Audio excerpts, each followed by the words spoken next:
வணக்கம் நண்பர்களே.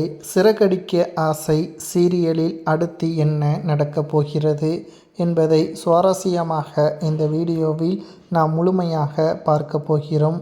சமீபத்தில் குடும்பத்தில் வந்து சேர்ந்த கிறிஸ் என்ற குழந்தை அண்ணாமலை குடும்பத்தின் ஒவ்வொரு உறுப்பினரிடமும் ஏதோ ஒரு விதத்தில் பாதிப்பை ஏற்படுத்தி வருகிறது.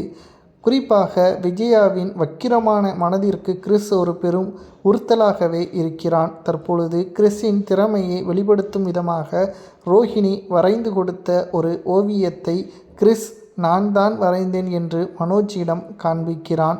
குழந்தையாக இருந்தாலும் தனது மகன் வரைந்ததாக நினைத்து மனோஜ் அடைந்த சந்தோஷத்திற்கு எல்லையே இல்லை.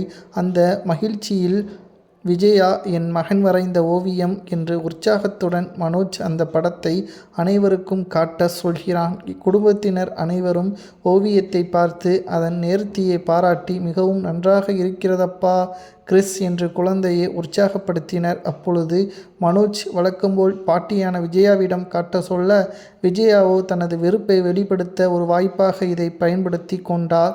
நான் எத்தனை தடவை சொல்லியிருப்பேன், என்னை பாட்டி என்று கூறாதே என்று. விஜயா கடுமையான கோபத்தில் வார்த்தைகளையும் கிறிஸின் மீது முன்வைக்கிறார்.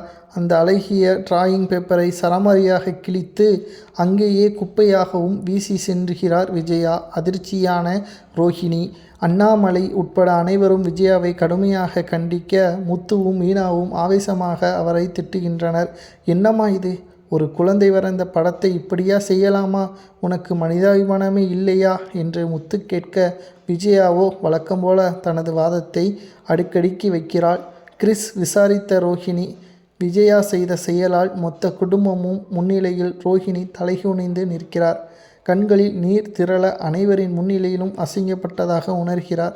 மனோஜோ கிழிந்த ஓவியத்தை பார்த்து ஏமா உன் முகத்தை கிழிச்ச என்று வெள்ளந்தியாக கேட்க அது விஜயாவின் நெஞ்சில் உறுத்தலாக ஏற்படுகிறது. இந்த பையனோட அம்மா யாருன்னு தெரியல, ஒரு நல்ல தெளிவான பிளான் பண்ணி இங்கே கொண்டு வந்து விட்டுட்டு போயிட்டாங்க. இனிமேல் இவனை கூப்பிடவே, இங்கே நம்ம இவனை பராமரிக்கவே நம்ம இங்கே இருக்கோம், நமக்கு வேறு வேலை இல்லையா அப்படின்னு விஜயாவும் கேட்குறா. இது விஜயாவின் காதுக்கு ஒட்டுமொத்த குடும்பத்திற்கும் கேட்குற மாதிரி சொல்கிறா.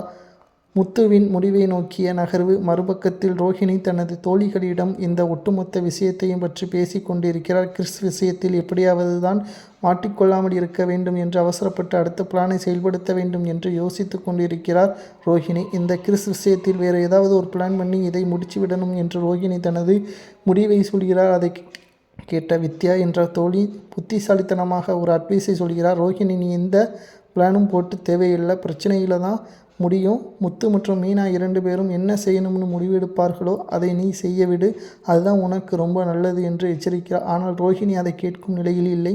கிறிஸ் விவகாரத்தில் முத்துவும் மீனாவும் ஒரே நிலையில் இல்லை என்பது ரோஹிணிக்கு தெரியும். மீனா ஏன் கிறிஸை தடுக்க வேண்டாம் என்று சொல்கிறார் என்பதற்கான உண்மையான காரணத்தை தோண்ட ஆரம்பிக்கிறார் ரோனி.